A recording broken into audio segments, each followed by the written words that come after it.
Today's video will offer you 3 for the price of 1.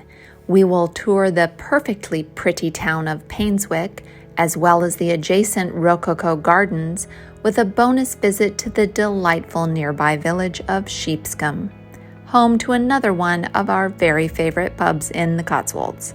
Painswick is a great place to stay and explore the southern Cotswolds, as it sits along the Cotswold Way hiking trail and is near the great views atop Painswick Beacon. We have enjoyed a couple lovely stays here in Painswick at the beautiful Croft House B&B. The town of Painswick is known as the Queen of the Cotswolds, and it's one of my personal favorite places in the Cotswolds. It is made of local quarried Cotswold stone that has been here for centuries and is very well preserved. Let me tell you what I think is both the best and worst thing about Painswick. The worst thing is that Painswick is not an incredibly convenient town. It's not easy to drive through because the streets are narrow. It's not easy to park during the busy tourist season because parking is limited. And there really aren't very many stores here. There's no supermarket or grocery store of any sort, and not a lot of other shops. But that's actually what I also think is one of the best things about Painswick.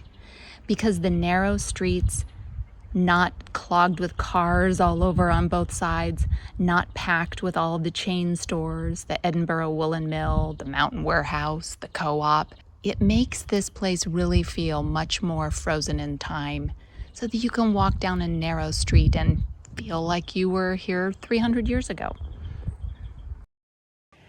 The most famous thing about Painswick is its gorgeous church and churchyard full of 99 yew trees, as well as a collection of very interesting and unique tabletop tombs.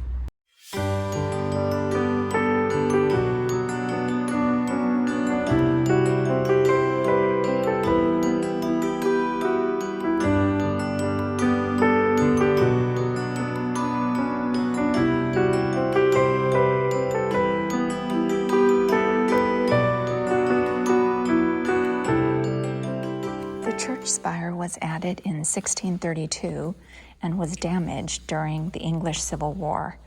It has been rebuilt and refurbished a number of times. Some call this the grandest churchyard in England. And in addition to the yew trees, it's also worth visiting the half-timber lich gate and the Tourist Information Center, which is in the old gravedigger's hut. This is the beautiful Lich Gate, which I believe was built in 1901.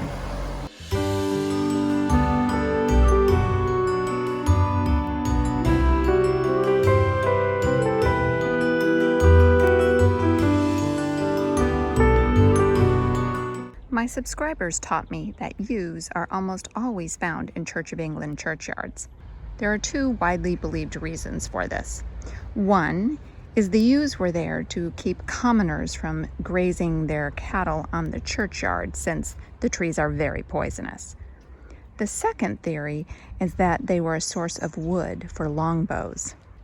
However, apparently the real reason is that the yew trees were considered holy and sacred, both in the pagan tradition and in the Christian tradition that followed. The story behind Painswick's 99 trees is a legend that the devil won't let a 100th tree grow.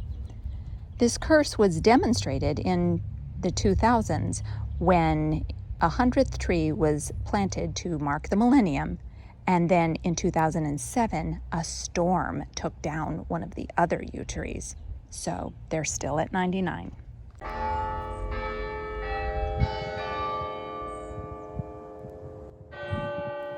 The church spire is over 52 meters tall and houses 14 bells, which Painswick folk claim are the finest in the country.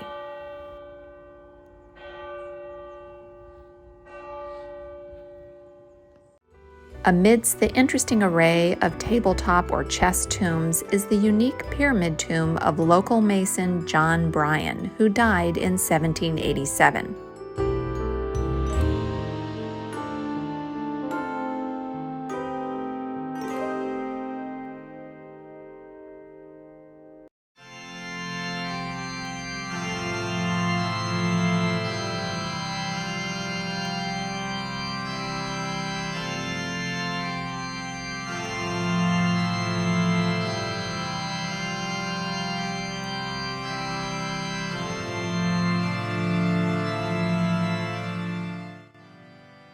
A church was first built here on this site around 1040, although today the oldest remaining part of the church is this, St. Peter's Chapel, which is from 1377.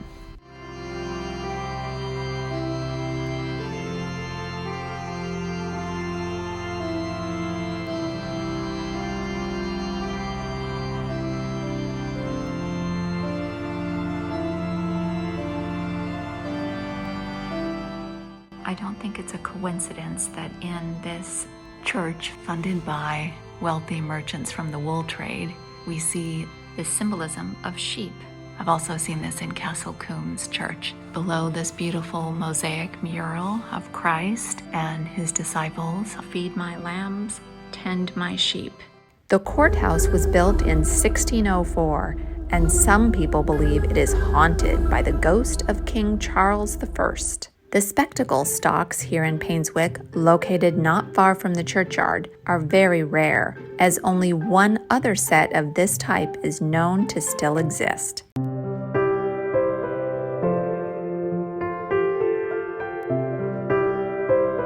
My favorite intersection because I live in Cheltenham, Gloucestershire. Cheltenham Road, intersecting with Gloucester Street. I know this sign says New Street, but I'm unconvinced. Both the sign and the street look pretty old to me. This is my favorite quirky little part of Painswick. See this toilet sign that's been taped out here on St. Mary's Street? This obviously was once a toilet, but it is no longer. It is now a studio and gallery, which has been cleverly named the Louvre. Now let's go explore Painswick's Rococo Garden, the only surviving garden of this type still in Britain. The Rococo Garden is a type of garden style from the 1700s, when middle-class landowners created asymmetrical gardens, which, though limited in size versus the vast, professionally landscaped gardens of the aristocracy, were still decorated with whimsical ornamentation and follies. This Rococo garden in Painswick is a perfect example of the Rococo garden style. The red house here in the Rococo garden is an interesting little place. It's just a wee little house, but it's very hot and sunny outside today, and it's nice to be in this cool house. And it has this amazing engraving above the super tiny little fireplace. Since it was a long day out visiting Painswick and the garden, we planned ahead and brought a wee picnic to enjoy in the garden. It was a very pleasant place to enjoy my cheesy crackers with cheese on top. In case you are just meeting me, I'm a bit obsessed with cheese. It's not the right time of year for bluebells, but it's still a lovely walk through the woods.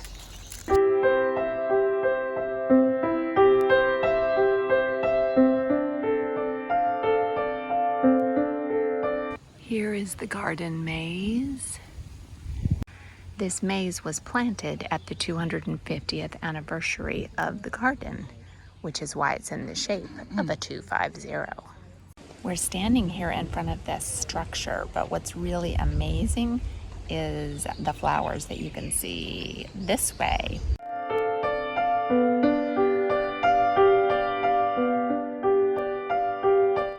So many beautiful foxgloves, and are those allium? What are those purple ball things called? Anyway, the bees are loving the foxgloves. And then these roses are gorgeous. They're like two different shades of pink and magenta. They're just absolutely stunning. These are a beautiful, brilliant kind of magenta reddish color. And the fun thing is we have these at our house in Texas right by our front door, although they aren't nearly as gorgeous or huge. Now these are my favorite magenta color here. Just absolutely gorgeous.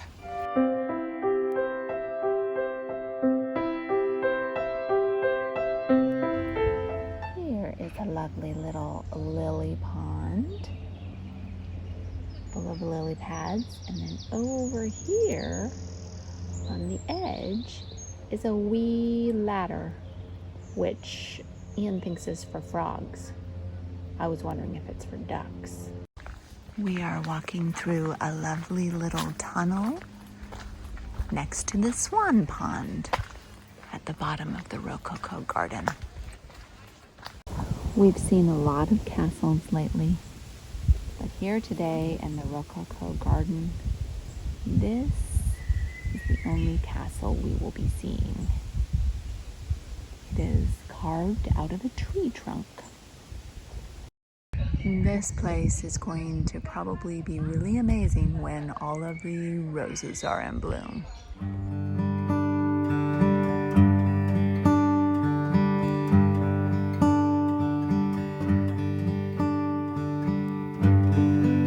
The last stop in our video of the greater metropolitan area of Painswick is the charming village of Sheepscombe, home to a pretty wonderful pub. Sheepscombe is appropriately named because Combe means valley, and Sheepscombe is a picturesque village at the foot of the Cotswolds scarp. Sheepscombe has been around since the 1200s and was busy with the wool trade in the 17th century, flourishing in the cloth and wool industry for hundreds of years. But now it is a remote village in a wooded area that is quiet and unspoilt. It's a popular place with hikers and cyclists because of the lush countryside and rather steep lanes leading into the village. It really is a beautiful place, but I'm not gonna lie, it can be harrowing to drive into, especially for somewhat nervous motorists like the Sandlands. But we repeatedly braved the drive to Sheepscombe from Cheltenham because we love the pub there, the Butcher's Arms. In fact, the Butcher's Arms prominently features in my Sunday roast review video, which I will link in the description below. Check out that video to see all the details about the delicious food and friendly atmosphere at this delightful eatery.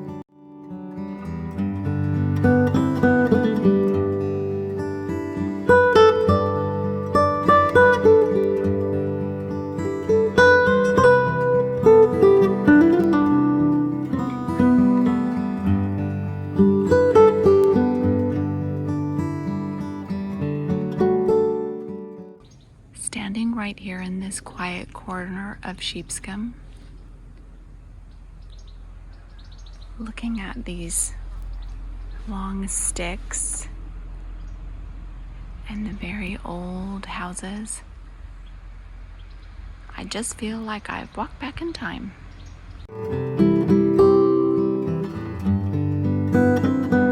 The parish church of St. John the Apostle is from 1820 and was built by the local villagers. The way the story goes, Agnes Neville was the wife of the curate back then, and she was displeased that the village boasted 14 pubs but no churches.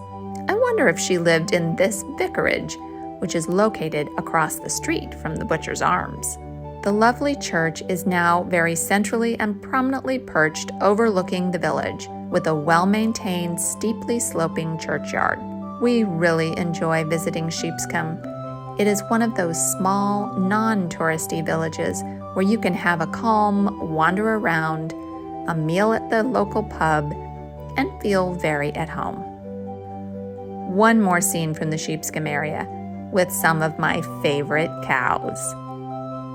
Is it just me, or are you craving an Oreo milkshake about now also? I'm glad you could join me for today's video. Thanks so much for watching, and do something good in the world today.